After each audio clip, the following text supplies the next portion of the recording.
Voilà, nous allons ouvrir notre Bible ce matin. Nous allons faire plusieurs lectures successives, des petites lectures. Nous commencerons par Genèse chapitre 2, verset 18. Et ensuite, nous irons du verset 21 à 24. Ensuite, nous reviendrons dans Genèse chapitre 1 et ensuite nous irons dans Éphésiens. Voilà, la lecture pour commencer.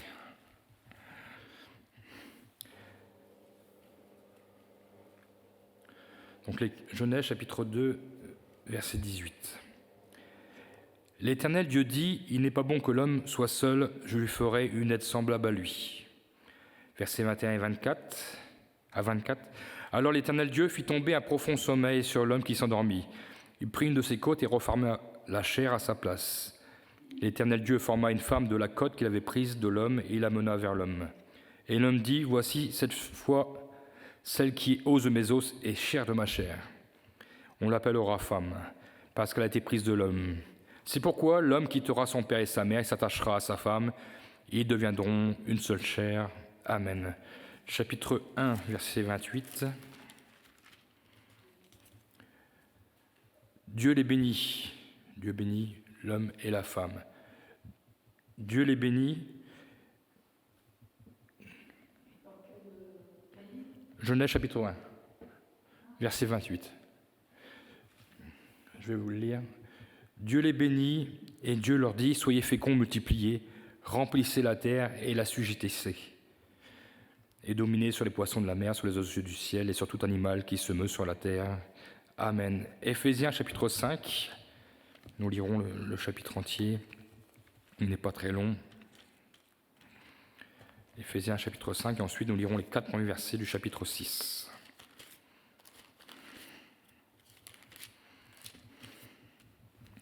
Éphésiens 5, 25. Marie, aimez vos femmes comme Christ a aimé l'Église et s'est livré lui-même pour elle, afin de la sanctifier par la parole, après l'avoir purifiée par le baptême d'eau, afin de faire paraître devant lui cette équipe glorieuse sans tache ni ride, ni rien de semblable, mais sainte et irrépréhensible. C'est ainsi que les maris doivent aimer leurs femmes comme leur propre corps. Celui qui aime sa femme s'aime lui-même. Car jamais personne n'haït sa propre chair, mais il la nourrit et en prend soin, comme Christ le fait pour l'Église, parce que nous sommes membres de son corps. C'est pourquoi l'homme quittera son père et sa mère et s'attachera à sa femme, et les deux deviendront une seule chair. Ce mystère est grand, je dis cela par rapport à Christ et à l'Église. Du reste, que chacun de vous aime sa femme comme lui-même, et que la femme respecte son mari. Chapitre 6. Enfants, obéissez à vos parents, selon le Seigneur, car cela est juste. Honore ton père et ta mère, c'est le premier commandement, avec une promesse. Afin que tu sois heureux et que tu vives longtemps sur la terre. Et on rajoute, et vous, pères, n'irritez pas vos enfants, mais élevez-les en les corrigeant, en les instruisant dans le Seigneur. Amen. Ce matin, je voudrais vous parler de la famille. La famille, nous nous rappelons, est une création divine. C'est un sujet très important dans la parole de Dieu. Nous le retrouvons mentionné 325 fois. Bien sûr, il y a la famille naturelle, c'est-à-dire par les liens du sang, et la famille spirituelle, constituée et adoptée par notre Père Céleste. Aujourd'hui, lorsque nous parlons de la famille de notre société, nous avons perdu nos repères. Notre société, en termes de famille, a bafoué l'ordre divin, c'est-à-dire ce qui avait été institué par Dieu lui-même. Pourtant, pendant de nombreuses années,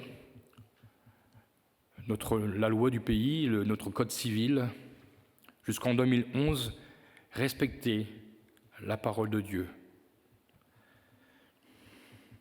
Ce code civil, jusqu'en 2011, reprenait l'enseignement biblique, c'est-à-dire qu'il disait que le mariage, qui est la base de la constitution de la famille, était l'union d'un homme et d'une femme. Mais depuis 2011, on ne parle plus d'union d'un homme et d'une femme, mais de l'union de deux personnes. Et depuis de plus en plus, on se demande où cela va s'arrêter. On parle d'un nouveau pronom, le pronom « yel », ni garçon ni fille, nouveau genre. C'est la marque de l'empreinte du diable. Quand on s'éloigne de l'enseignement de la parole de Dieu, alors on laisse la place au malin, prince de ce monde. Mais ce que nous devons retenir, c'est que même si notre société évolue, même si nos mœurs évoluent dans la société, la parole de Dieu ne change pas. Elle est éternelle. Nous ne pouvons pas construire nos vies, nos familles sur le modèle du monde. Nous devons les construire sur le modèle de la parole de Dieu.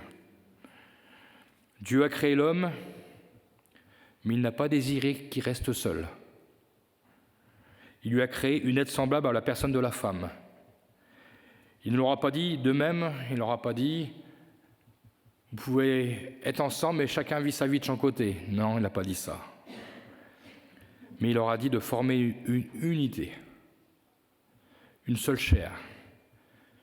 C'est le résultat du mariage. Quand nous nous marions selon le modèle biblique, alors le mari et la femme forment une seule chair, ne vivent pas selon leurs propres désirs, leurs propres intérêts, mais premièrement, ils recherchent l'intérêt de l'autre, les désirs de l'autre.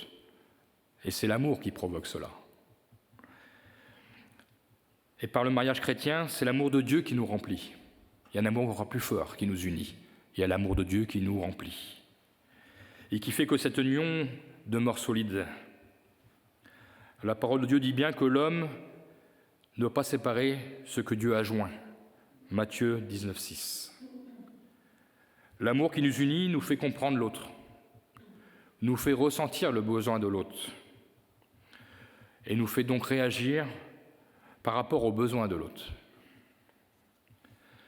Quand nous aimons, nous ne disons pas « je connais ton besoin, mais débrouille-toi ». Non, nous cherchons à satisfaire son besoin. Nous allons vers l'autre. Ce n'est pas donc chacun qui fait ce qui lui semble bon, mais en unissant nos forces, nous pouvons ainsi surmonter toute difficulté. Et nous, chrétiens, nous pouvons dire ensemble, par la grâce de Dieu, nous surmontons les difficultés. Pour les Éphésiens, comme nous l'avons lu, montre que l'amour doit être réciproque entre un homme et une femme. Et pour cela, il s'appuie sur le modèle de l'Église. L'Église, n'oublions pas que c'est l'épouse de Christ. Mais que chacun aime sa femme comme Christ a aimé l'Église. Il nous dit que chaque mari aime sa femme comme Christ a aimé l'Église et s'est livré lui-même pour elle. Si on ne vit pas dans l'amour de Christ, alors comment peut-on aimer sa femme et ses enfants ? L'amour dans la famille doit être inspiré par l'amour que Christ a eu pour nous. La parole de Dieu est la base de nos relations familiales. Nous l'avons lu dans le livre donc des Éphésiens, les recommandations de l'apôtre Paul au sujet des relations entretenues entre l'homme et la femme, entre le mari et sa femme, et aussi avec les enfants, qui constituent la famille. Mais Paul ne l'a pas dit qu'aux Éphésiens. Nous le retrouvons dans le livre des Colossiens, s'adressant à l'église de Colosse, chapitre 3, verset 18. Il redira la même chose, « Femmes, soyez soumises au mari, comme il convient dans le Seigneur. » C'est selon la parole de Dieu. Ce n'est pas une autorité du mari, c'est l'autorité inspirée par la parole de Dieu aussi. Il ne faut pas s'égarer. « Marie, aimez vos femmes, et ne vous aigrissez pas contre elles. » Enfants, obéissez en toutes choses à vos parents, car cela est agréable dans le Seigneur. Mais là encore, il y a une réciproque. Les enfants doivent obéir, mais Père, n'irritez pas vos enfants. De peur qu'ils ne se découragent. Nous voyons bien donc ici que l'amour entre le mari et la femme sont réciproques, comme l'amour entre le père et les enfants, ou la mère et les enfants. Si le mari aime sa femme, du fond de son cœur, il n'est pas difficile pour la femme de lui obéir ou de faire ce qu'il aime, parce que l'amour est réciproque. L'amour du mari cherchera premièrement à satisfaire aux besoins et au bien-être de sa compagne, et cela dans l'amour se fera naturellement. Il en va de même donc avec les enfants. Si le Père dialogue avec eux, s'ils cherchent leur bien, s'ils les écoutent, ils ne se décourageront pas. Donc nous voyons bien que selon la parole de Dieu, les bases des relations familiales sont l'amour, la compassion, le contact, le dialogue. Dans notre société, de plus en plus, on prône pour l'amour libre. On essaie le mariage. Chacun fait ce qu'il veut. Dernièrement, j'entendais dans ce monde quelqu'un qui me disait « Je veux bien avoir une femme à la maison, mais elle ne doit pas m'empêcher de vivre ma vie, comme je vivais auparavant. » Il me disait « Si je décide d'aller à la chasse, elle s'y fera, qu'elle le veuille ou non. »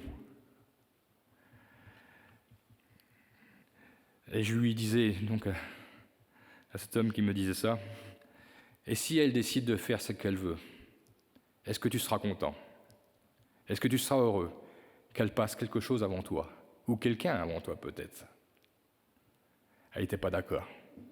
C'est marrant parfois comment la réciprocité ne marche pas dans tous les sens. Je lui ai même dit, vaut mieux que tu restes seul que de faire ce que tu as envie de faire. L'amour, ça se partage.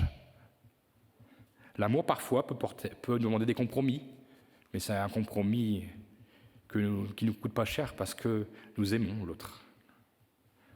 Et ça doit être réciproque. Bien sûr, si je lui dis, si ta relation est basée seulement sur ce que tu as envie de faire, ça ira à l'échec. Mais voilà aussi comment notre monde réagit, même dans ce domaine. Même dans ce domaine, nous pouvons dire que notre monde est une société de consommation. On consomme, on jette, sans s'arrêter malheureusement aux dégâts causés. Que ce soit envers le conjoint, parfois souvent, ce qui est plus difficile, envers les enfants. Beaucoup d'enfants ne se sont jamais remis de la séparation de leurs parents. Dans leur cœur est restée cette douleur. Et ils ont bâti sur cette douleur leur vie. Et bien souvent, comme ils ont souffert de l'échec du mariage de leurs parents, ils s'interdisent même de se marier. Ils s'interdisent même d'avoir une relation solide. Ils s'interdisent simplement d'avoir une vie de famille épanouie. On constate également dans notre société que les couples s'aiment mieux de loin. Je m'explique. Moins on se voit, mieux on s'apprécie. Un drôle d'amour. Et ça existe. Et ces personnes souvent se réfugient dans le travail. Ils occupent au maximum de leur temps dans le travail. On appelle cela une relation à distance. Mais cela finit un moment par l'échec. Parce qu'ils finissent par ne plus se connaître. Et alors on divorce. Mon frère Olivier, qui travaille sur Paris, il y a quelques années, il me disait « Tous mes collègues sont en instance de divorce ou sont divorcés. Parce que nous passons tout notre temps, de 5 heures du matin, bien souvent, il a passé jusqu'à 10 heures du soir, le temps qu'il rentre avec le train, il rentrait chez lui à minuit, il rentrait juste pour dormir. Donc il n'y a plus de vie de famille. Et il passait tout ce temps jusqu'à parfois même le samedi, et parfois même d'autres le dimanche. Et du coup, l'échec, ils avaient remplacé la vie de famille par le travail. Et cela conduisait malheureusement à l'échec. Trop pris par le travail, l'amour s'est refroidi. L'amour a besoin d'être entretenu. Comment savoir ce que l'autre ressent si vous n'êtes jamais à son contact? Le couple chrétien a besoin que le Saint-Esprit nous aide à garder ces bonnes relations. Le couple chrétien a besoin que l'amour remplisse nos cœurs. Car c'est le Saint-Esprit qui répand l'amour dans nos cœurs, et nous pourrions dire un amour de qualité divine, comme nous le rappelle Romains chapitre 5, verset 5. et aussi il est primordial pour les familles chrétiennes nous vivons au milieu de ce monde. Il est primordial pour nos familles chrétiennes qu'elles soient un modèle au milieu de ce monde. Dans un monde où il n'y a plus de normes, plus de modèles, où chacun fait ce qu'il veut. Nous sommes à l'opposé du monde. Nous avons notre identité donc à défendre, simplement la parole de Dieu à vivre. Et le monde verra à travers nos couples qu'il leur manque une chose essentielle. Il leur manque l'amour qui vient d'en haut. La compassion de Dieu en nous. Voilà ce qui leur manque. Et quand l'amour est présent, alors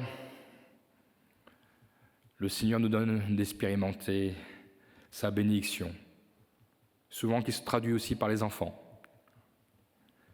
La Bible affirme que les enfants sont une récompense de Dieu pour les parents. Psaume 107, verset 3. Il dit « Voici des fils sont un héritage de l'Éternel, le fruit des entrailles est une récompense. » Il y en a qui ont été beaucoup bénis. Je vois vos sourires.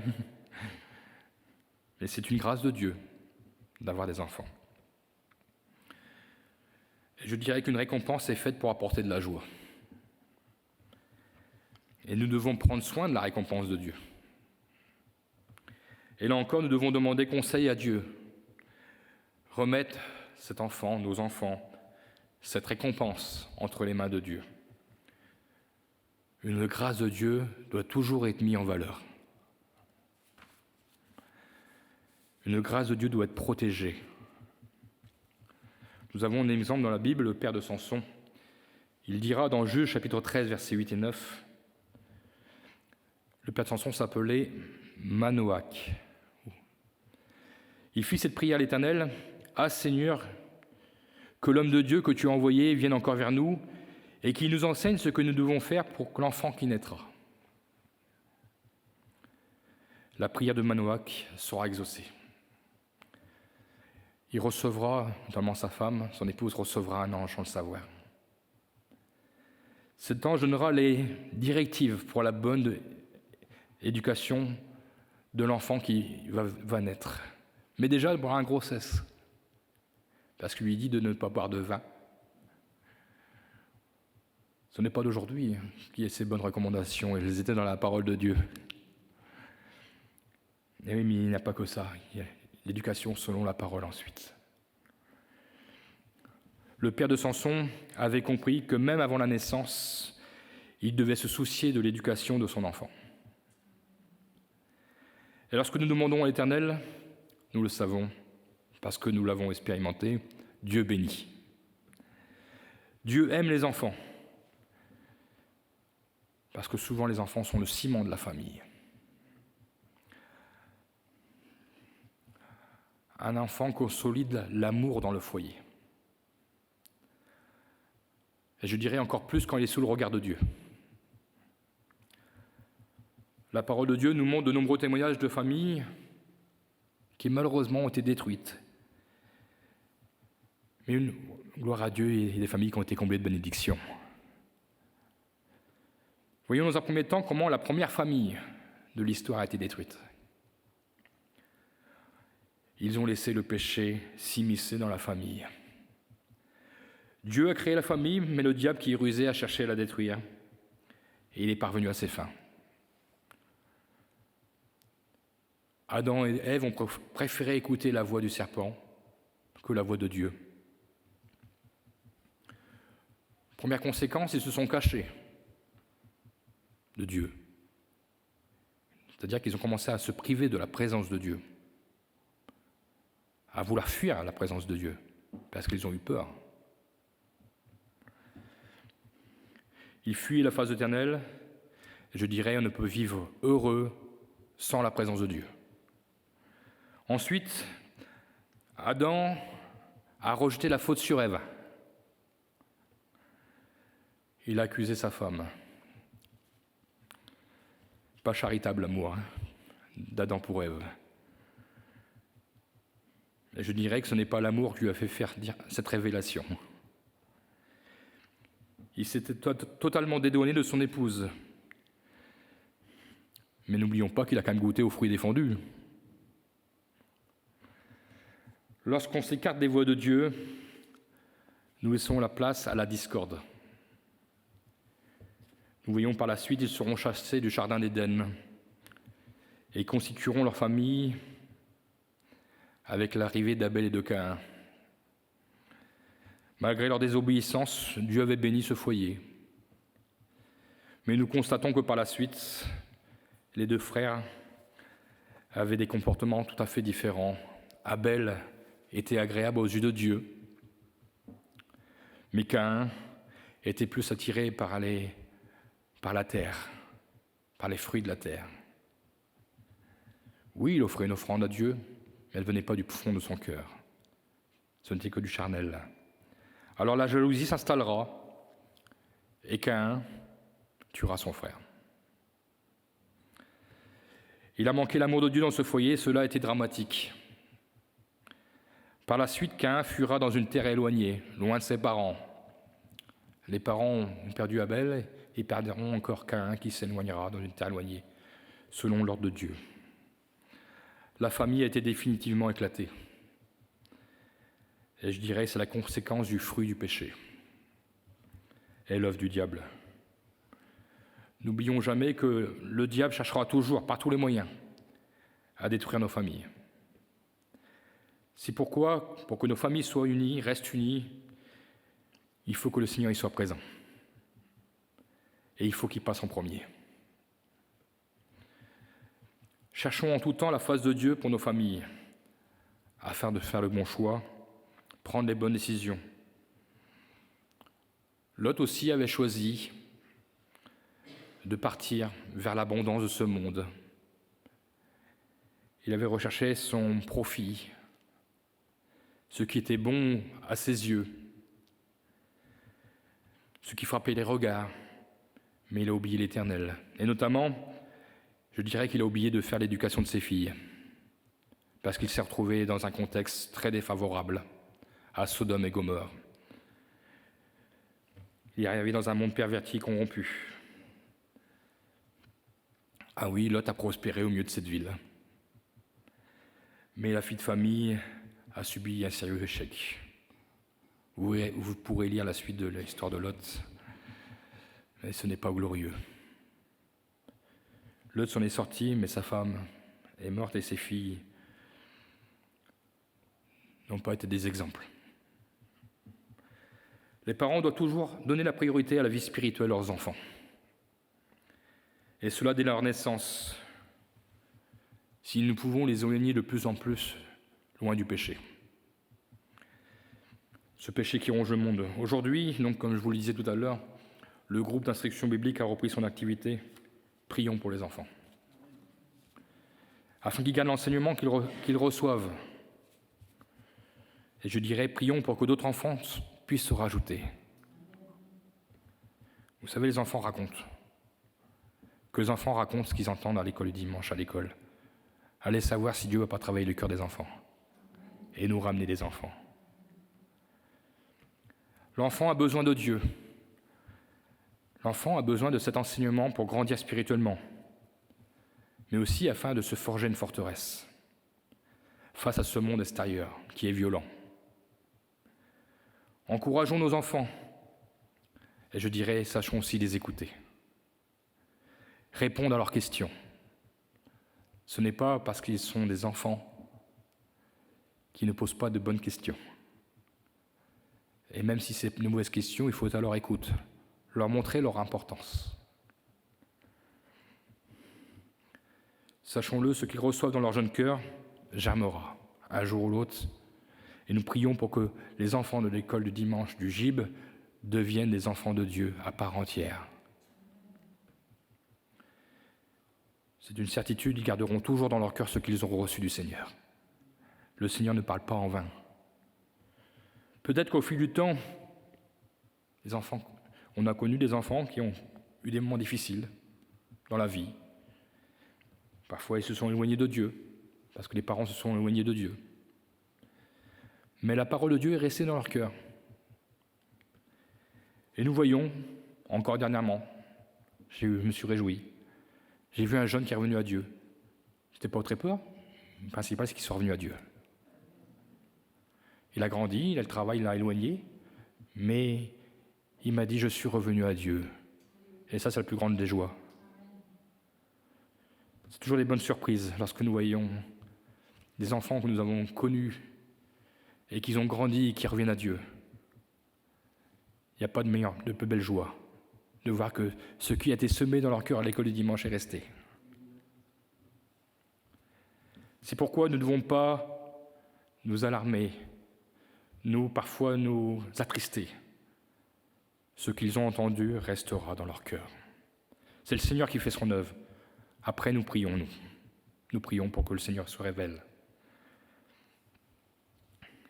La parole de Dieu nous le dit bien, elle ne revient jamais à lui sans effet.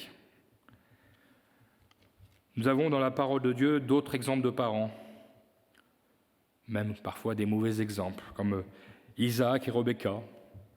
Pourquoi ? Parce qu'ils faisaient du favoritisme. Isaac préférait cet enfant, Jacob l'autre. Il faut ne pas faire de différence entre les enfants.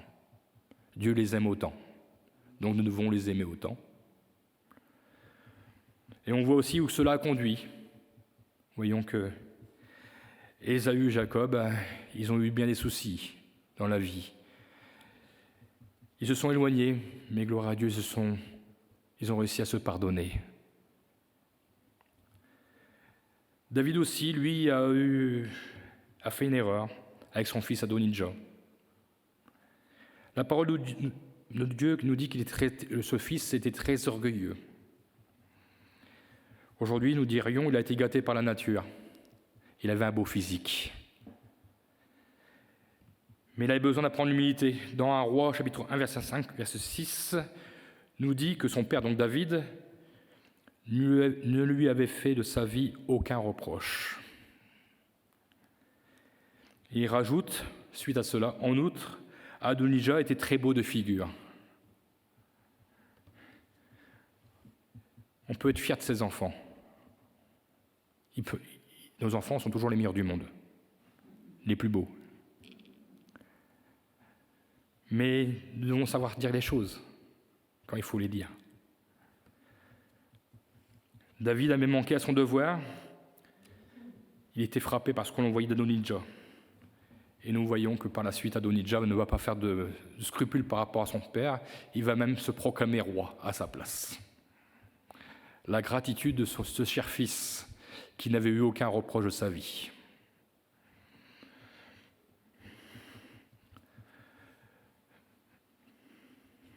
Et c'est vrai qu'on a besoin parfois que nos enfants apprennent l'humilité. Quand nous voyons qu'ils s'élèvent un peu trop, nous devons leur rappeler leur place, afin qu'ils ne tombent pas dans l'orgueil qui est l'esprit de ce monde. Et Dieu veut donner aux parents la capacité de leur transmettre la vie spirituelle, qui est le plus important.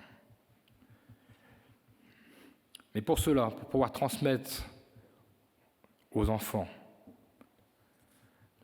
cette capacité de parler de l'Évangile, il faut que le père et la mère marchent chaque jour avec Dieu. Il faut qu'ils soient unis. Il faut qu'ils soient des exemples au quotidien,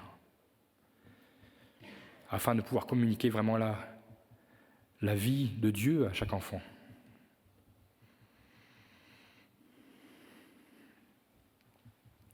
Quand nous déposons nos enfants à l'école dimanche, moi je n'ai plus, moi je suis un peu plus vieux.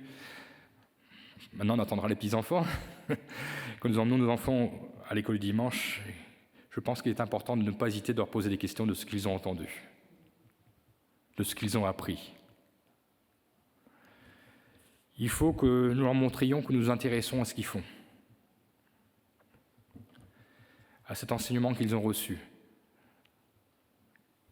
Je vais vous dire quelque chose. Il y a 15 jours, 3 semaines, quand M. Rosé est venu, M. Rosé, il a prêché l'après-midi. Il s'est tenu à la porte à la fin de la réunion. Et Tony a été lui faire un résumé de sa prédication. Il était surpris. C'est une grâce de Dieu. Quand les enfants, On a l'impression parfois qu'ils bougent, mais écoute. Soyons, vous savez, parfois nous sommes surpris. Le cerveau des enfants travaille bien. Il était étonné, et je dis, ça c'est Tony. Je sais que bien souvent il nous surprend. Mais nous réjouissons que Dieu parle déjà au cœur des enfants et que cette parole reste dans les cœurs. Dans notre société, vous savez, les parents s'en remettent de plus en plus aux professeurs. L'école, c'est pour apprendre, on leur dit. Et bien souvent, les parents, quand les enfants rentrent à la maison dans notre société, ils les délaissent, ils ne s'en occupent pas. On dit que c'est le rôle des professeurs. Et parfois, nous retrouvons ces enfants dans la rue, livrés à eux-mêmes. Et après, les parents s'étonnent, ils osent dire, critiquer le corps enseignant et leur dire « mais qu'est-ce qu'ils leur ont appris ?» Non, il faut vérifier ce qui est enseigné. C'est comme avec l'école du dimanche. Lorsque les enfants, il est bien de savoir ce qu'ils ont appris, d'être là derrière eux pour les encourager, même s'il faut leur faire réciter les versets. Et comme ça, on leur montre qu'on a de l'intérêt pour ce qu'ils ont fait. Et c'est comme ça qu'ils évoluent avec le Seigneur, qu'ils grandissent avec le Seigneur. Il est de la responsabilité des parents de suivre aussi ce qui est fait dans la maison de Dieu. Vous savez, il y a un jour, un enfant que nous avions eu à l'école du dimanche m'a appelé de sa prison. Ses parents ayant abandonné Dieu, il avait été laissé à ses propres choix et malheureusement, un enfant laissé à ses propres choix, ça l'a conduit à bien des déconvenues. Il a fait du coup de très mauvais choix. Et il me parlait de ce qu'il avait reçu à l'école du dimanche. Et il me disait, à l'école du dimanche, on me parlait de l'amour de Dieu. On me parlait que Dieu était bon, que Dieu voulait prendre soin de nous. Il aimait l'école du dimanche, il me disait, j'aimais l'école du dimanche.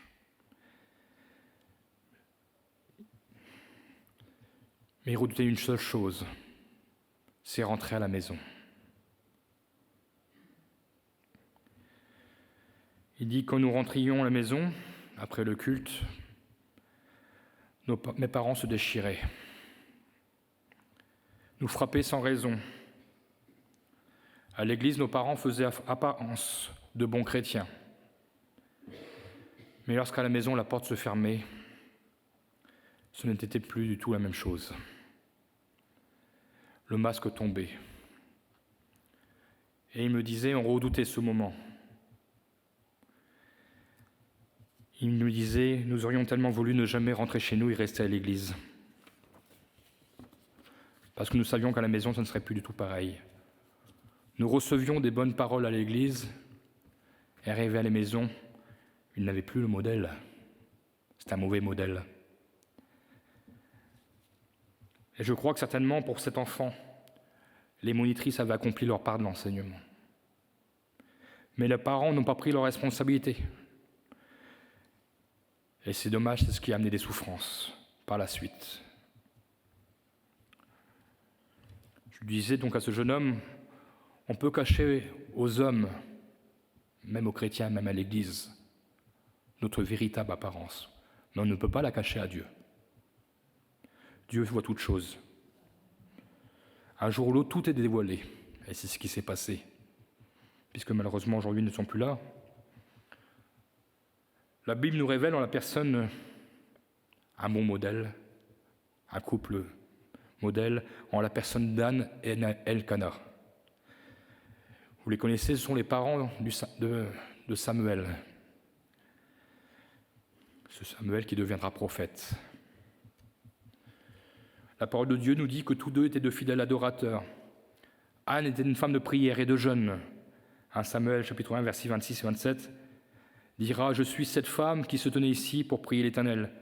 C'était pour cet enfant que je priais, et l'Éternel a exaucé la prière que je lui adressais. » Je crois qu'il faut savoir prier, même jeûner pour les enfants. Que Dieu nous donne avant que surgissent les problèmes. Ce midi, nous nous jeûnerons et prierons dans ce sens pour les enfants, et notamment de tous les dangers qui entourent les enfants. Anne s'était engagée envers l'Éternel, elle a prêté son fils à l'Éternel, au sacrificateur Élie. Et je dirais, ce conducteur, Élie, n'était pas un exemple. Parce que ses fils se comportaient mal dans la maison de l'Éternel.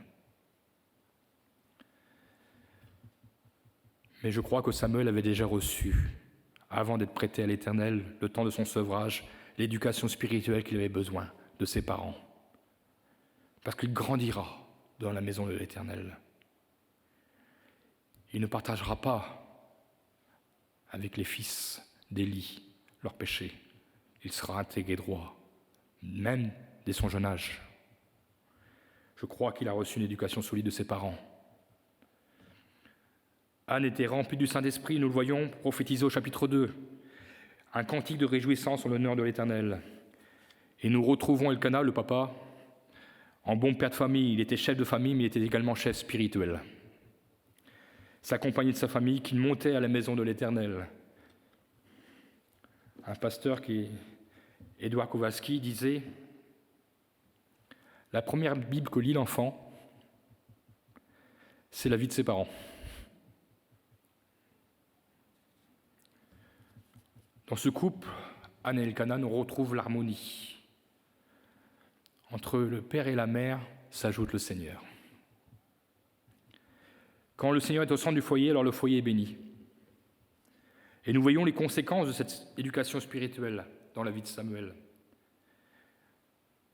Et là encore, nous voyons encore un exemple, comme quoi nous apprenons ici que Dieu considère les enfants à part entière. Dieu s'est révélé à Samuel dans son jeune âge. Il avait déjà un plan pour sa vie. Dieu a un plan pour nos enfants. N'ayez jamais de doute là-dessus. Dieu a un plan pour nos enfants. Même un enfant peut être utile à Dieu. 1 Samuel chapitre 2 verset 21, il nous dit « Et le jeune Samuel grandissait auprès de l'Éternel. » Verset 26, « Samuel était agréable à l'Éternel et aux hommes. » Chapitre 3 verset 1, « Samuel était au service de l'Éternel. » Chapitre 3 verset 19, « Il grandissait, l'Éternel était avec lui. » Il nous rajoute, malgré son jeune âge, « Et il ne laissa tomber aucune de ses paroles. » Il ne laissa tomber à terre aucune de ses paroles. Chapitre 3, verset 21, « L'Éternel se révèle à Samuel dans Silo par la parole de l'Éternel. » Vous savez, nos enfants sont capables de mémoriser la parole de Dieu. Et je dirais que c'est à cet âge qu'on apprend le mieux. Vous savez, dans les pays où il y a la dictature, que ce soit en Chine ou dans les pays musulmans, bien souvent, c'est à cet âge-là qu'on essaye de leur mettre plein la tête. Qu'on leur met toutes les doctrines, que ce soit communistes ou autres. Et c'est à cet âge-là qu'on essaye de, faire un lavage de cerveau, déjà. On leur en met. Alors peut-être que ce matin, vous me direz, vous ne vous sentez pas concerné par mon message, car vous n'avez pas d'enfants, ou vos enfants sont grands, en âge de se débrouiller. Mais vous savez que nous avons tous un rôle à accomplir. En tant que membre de la famille de Dieu, l'Église a besoin, tout comme dans le couple, à vivre cette unité dans l'amour, entre frères et sœurs. Les enfants de mes frères et sœurs, je veux être pour eux comme un père, comme une mère spirituelle. Je veux les porter dans la prière. Je veux être à l'écoute. Je veux être ouvert à leurs questionnements. Ils sont précieux aux yeux de Dieu. Et je crois qu'ils doivent être précieux à nos yeux. Peut-être parfois, ils sont un peu turbulents. mais réjouissons-nous de les voir dans la maison de Dieu. C'est leur maison aussi. C'est leur façon d'exprimer leur joie d'être présents.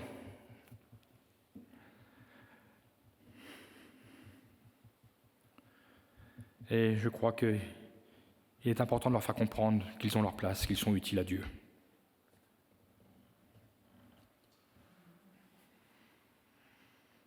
Je profite que Myriam n'est pas là, parce qu'elle est derrière.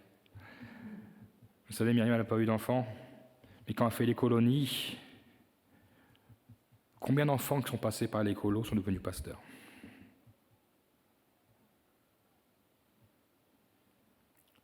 Elle a été une mère spirituelle pour beaucoup. Elle leur a apporté beaucoup. Moi, je sais que quand j'ai l'occasion d'aller au rassemblement d'église, j'ai vu tous ces enfants qui sont venus des jeunes venir la voir. Parfois, quand j'allais avec elle, qu'on allait en rassemblement, on savait qu'elle n'allait pas sortir de bonne heure. Déjà, elle parle bien, mais en plus, elle voyait la bénédiction malgré tout. Voilà. Dieu s'est servi d'elle autrement. Peut-être le regret de ne pas avoir eu d'enfant, mais Dieu s'est servi d'elle comme une mère spirituelle. Vous savez, Dieu ne fait pas les choses n'importe comment. Dieu se sert de chacun. Alors soyons des pères et des mères spirituels lorsque nous n'avons plus d'enfants en bas âge. Soyons là pour eux et que l'Église soit unie, la famille de Dieu soit unie. Nous aurions pu parler de la famille élargie, les oncles et les tantes. Là aussi, n'oublions pas nos neveux, nos nièces. Ça fait partie de la famille. Toute parole qui vient de Dieu, lorsqu'elle tombe dans le cœur d'un enfant, ne retombe pas à terre. Croyons-le. Alors en conclusion, je dirais, bâtissons nos familles dans l'amour de Dieu. Élevons nos enfants sur du solide, sur la parole de Dieu. Nous en serons heureux et nous ferons le bien de notre conjoint et de nos enfants. Vous voyez qu'aux enfants, un commandement est adressé. Éphésiens 6, 23, c'est le 4e commandement. Honore ton père et ta mère, comme nous l'avons lu tout à l'heure, c'est le 1er commandement avec une promesse. Afin que tu sois heureux, que tu vives longtemps sur la terre. Les enfants seront toujours reconnaissants par l'enseignement qu'ils ont reçu. Peut-être le comprendront-ils pas tout de suite, mais lorsqu'ils seront à leur tour parents, croyez-le, ils sauront s'en rappeler. Et je dirais qu'il est d'autant plus facile d'honorer ses parents lorsque nos parents nous ont instruits dans la voie du Seigneur. Et nous qui ne sommes plus enfants, mais qui aujourd'hui sommes parents, par la grâce de Dieu, nous sommes reconnaissants d'avoir reçu cet enseignement d'un parent, d'un grand-parent. Alors soyons reconnaissants et sachons encore les honorer. Peut-être dans votre témoignage, dans notre témoignage, chaque jour, nous voyons des familles dévastées, des familles en mal d'amour. Parlons-leur de l'amour de Dieu. Dieu est celui qui restaure les familles. Il guérit les cœurs brisés. Il peut à nouveau susciter l'amour dans leur foyer. Nous le croyons. Je dirais que Dieu est le Dieu des familles. Et je terminerai par cette promesse faite à Abraham dans Genèse chapitre 28, verset 14. Ta postérité sera comme la poussière de la terre. Tu t'étendras à l'Occident et à l'Orient, au septentrion et au Midi. Et il rajoute, et toutes les familles de la terre seront bénies en toi et en ta postérité. Nous sommes de la postérité d'Abraham. Abraham est le père de tous les croyants. Nous sommes donc au bénéfice de la promesse faite à Abraham. Nos familles sont bénies. Que le Seigneur soit béni pour les grâces qu'il nous accorde. Et nous croyons que lorsque le Seigneur se révèle dans les enfants, nous allons voir de belles surprises. Que le Seigneur contamine les enfants qui nous entourent, au dehors. Ceux parfois, nous le dirons ce midi, ceux qui traînent dans les rues. qu'ils puissent trouver refuge dans la maison de Dieu. Et que nous soyons là aussi pour les entourer. Il y a plus d'enfants qu'on croit qui sont dans la dérive, qui sont livrés à eux-mêmes. Les chiffres sont alarmants. Pourtant, dans un monde où il y a l'abondance, notre pays, nous n'avons pas trop à nous plaindre, et pourtant, il y a une misère. Mais une misère, elle n'est pas dans l'argent, c'est dans l'éducation des enfants. Que le Seigneur soit béni.